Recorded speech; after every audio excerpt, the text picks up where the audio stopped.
अपने आत्माओं, जब धर्मदास जी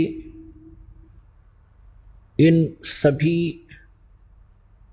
तथ्यों को और प्रमाणों को सुनकर परमात्मा को सतलोक में देखकर वापस आकर के उन्होंने कहा कि हे मालिक, हम तो गणे नीच हैं, हम तो महापराधी प्राणी हैं और आपने कैसे दया करी हमारे ऊपर, फिर से आके संवाद दिया। दाता, हमने तो ऐसा जुल्म किया था, हमारी तरफ कोई झांक है नहीं और आप तो बड़े दयालु हो, आप फिर भी हम दुष्टों के पास आ गए और ऐसे गंदे लोक में इसे बढ़िया लोक ने छोड़ के। तो हे परमात्मा, आपका कैसे आना हुआ और काल ने आपके साथ क्या विरोध नहीं किया, आप कैसे कैसे आए? तो परमात्मा बताने लगे कि सबसे पहले जब मैं आया, यहां हाहाकार मच गया, ये मेरी आत्मा है सारी। अब माता पिता के बालक कोई बिगड़ गया, वो कितनी गलती कर रहा है और फिर वो दुख होता है उसको, कहीं जेल में पड़ जाए या कोई और किसी भयंकर स्थिति से गुजर रहा हो, तो माता पिता भी साथ दुखी होते हैं।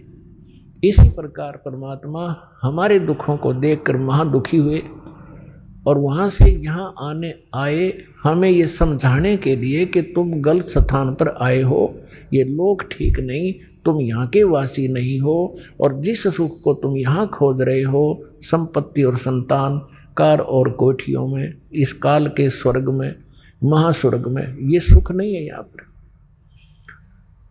तो सबसे पहले परमात्मा ने बताया कि मैं वहां खड़ा हो गया आकर जहां ये काल 1,00,000 मानव शरीरधारी प्राणियों के सूक्ष्म शरीर को भूनता है, उसमें से गंध निकालता है और ये जीव, ये ऊपर का कवर तो यहाँ रह जाता है, हम इसके अंतिम संस्कार में लगे रहते हैं, 100 क्रियाएं फंड करवाते हैं ये नकली, और जीव वहां पर दुर्गति को प्राप्त हो रहा होता है जो सत साधना नहीं करके जाता। तपस्या पर बुने जाते हैं, वहाँ चटक मटक जीव होते हैं, हाहाकार मच जाती है, मरते नहीं सूक्ष्म शरीर में पर पीड़ा घनी होती है। उस दुख को देखकर परमात्मा अपने पुत्र जोगजीत के रूप में, कभी सहज दास के रूप में, कभी ज्ञानी के रूप में आते रहे हैं। तो वहाँ जोगजीत के रूप में वहाँ आए और ज्योति निरंजन वहां आकर खड़े हो गए उस तपस्या पर जहां जीव दुखी हो रहे थे। तो परमात्मा की शक्ति से वो तपस्या तो जल रही है लेकिन जीवों को पीड़ा बंद होगी।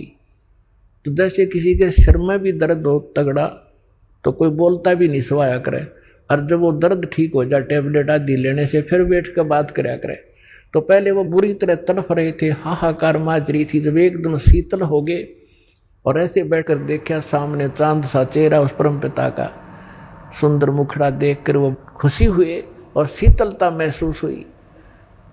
तब उन्होंने सोचा ये भगवान आ गया, यहाँ ये तो एक दृढ़ कर ही रखा है कि जैसे कर्म करेगा वैसा फल मिलेगा। तो वहाँ उन्होंने पूछा, क्योंकि वहाँ ब्राह्मण भी वही भूनने जा रहे थे, गुरु जी भी चेले भी सारे इकट्ठे भुने थे। तो उन्होंने पूछा कि हे परमात्मा, हम यहाँ कौन से कर्म का दंड भोग रहे हैं? तब परमेश्वर ने कहा कि ये इस लोक का कर्म नहीं, तुमने सतलोक में पाप कराया था उसका दंड है ये। तुम वहाँ उस भरी थाली का ठोकर मार के आए थे, उस सुख को छोड़कर आए थे इस काल के लोक में, वो दंड तुम भोग रहे हो। तब परमात्मा ने उनको सृष्टि रचना सुनाई, उनके वहाँ फंसने का कारण बताया। तो सभी जीवों ने कहा, भगवान हम इस गंदे लोक से निकाल लो। परमात्मा ने उनको शिक्षा दी कि जिस संपत्ति को आप अपनी मानते थे वो कहाँ है, क्या लाए साथ उठाकर? तुम्हारे साथ धोखा कर रखा है इस काल ने, तुम मानते नहीं हो। तो तब तो वहां तो सारे फंस रहे थे, हाथ जोड़े ने कह जी अब बता दो, अब ले चलो सतलोक, अपने पीछा छुड़वा दो। परमात्मा बोले ऐसे नहीं, जब तुम जाए धरो जग नर देहा, तब तुम करना मम संत सत शब्द स्नेह। जब तुम नीचे जाकर मनुष्य शरीर प्राप्त हो और मेरा संत कोई ये सत्संग और ये ज्ञान तुम्हें सुना रहा हो, तो मेरी शरण आ जाना, फिर मैं आपको पार करूंगा। ऐसे नहीं। इतनी बातें हो रही थी तभी वो काल आ गया, उसका वो डिनर करने का समय हो गया।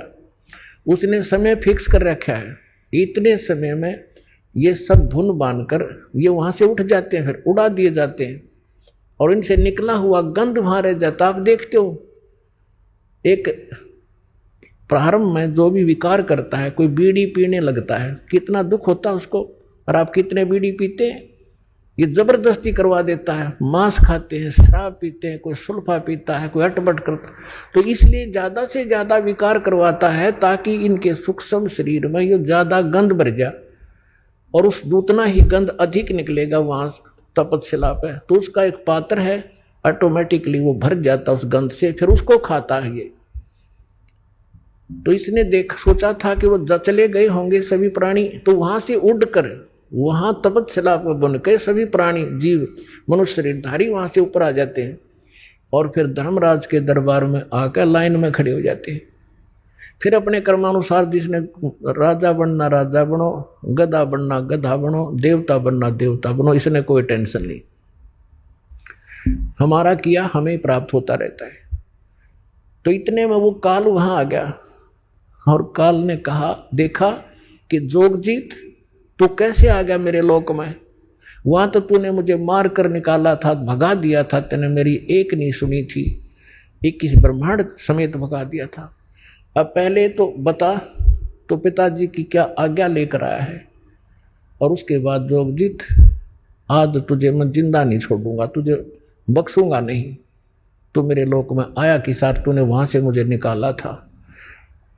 तो जोगजीत के रूप में परमात्मा खड़े थे, उन्होंने कहा कि भाई सुन ले बात, मैं नीचे के लोकों में जाऊंगा। ये सबसे ऊपर के 21वें ब्रह्मांड में इसने ऐसा एक जाल फैला रखा है, वहां गुप्त स्थान बना रखा है जहां ये तपतशिला इसकी।